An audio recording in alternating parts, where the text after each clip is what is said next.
Kasih karunia dan damai sejahtera yang dari Allah Bapa kita dan dari anaknya Tuhan kita Yesus Kristus menyertai kamu. Amin. Shalom mamanginang, selamat pagi, salam sudedesi, salam sukacita, sarihon ngulu partodiomu. Terima kasih untuk komentar yang membangun dan kerinduan Bapak Saudara-saudara mendengarkan firman Tuhan. Marsangak matu hatta, lamar med mahame, naposona. Amanginang hata itu hatta kisah para rasul 16 ayat 25. Alai mariak tonga borng ini. Martangiang masih Paulus doho si Silas mamuji dewada. Dipatangi-tangi akka na terhurunge. Tetapi kira-kira tengah malam Paulus dan Silas berdoa dan menyanyikan puji-pujian kepada Allah. Dan orang-orang hukuman lain mendengarkan mereka.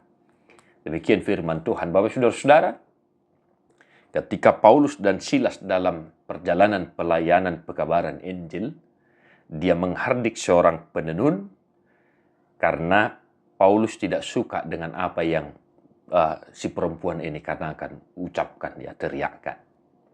Dan karena itu, ya, tuan si perempuan ini tidak senang karena dia tidak lagi mendapat untung sehingga mereka diperhadapkan kepada pengadilan, sehingga mereka ditangkap dan dipenjarakan.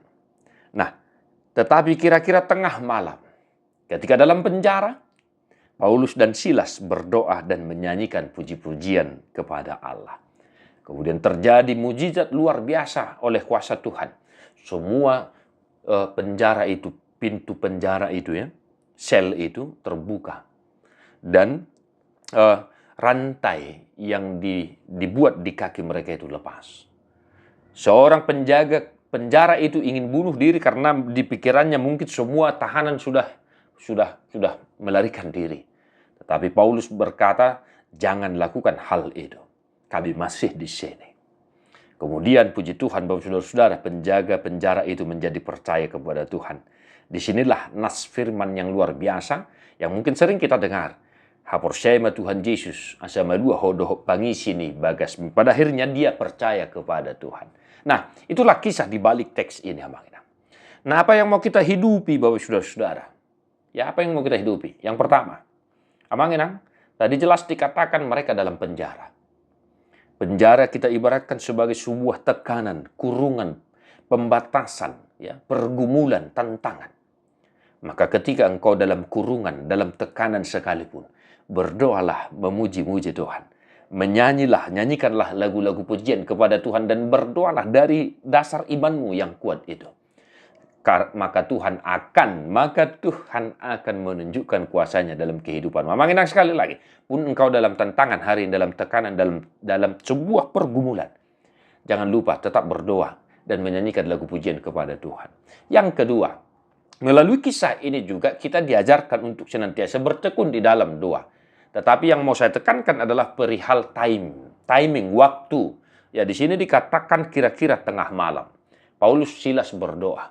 Kita tahu Yesus Kristus, dia berdoa itu pada waktu tengah malam, pada waktu subuh, ya. Maka tekunlah di dalam doa. Mari kita coba, Bapak Saudara-saudara, atau mari kita buktikan, ya. Ketika kita memang berdoa tengah malam, sunyi, tenang, konsentrasi kita terjaga, Bapak Saudara-saudara, dapat diterima oleh akal sehat kita.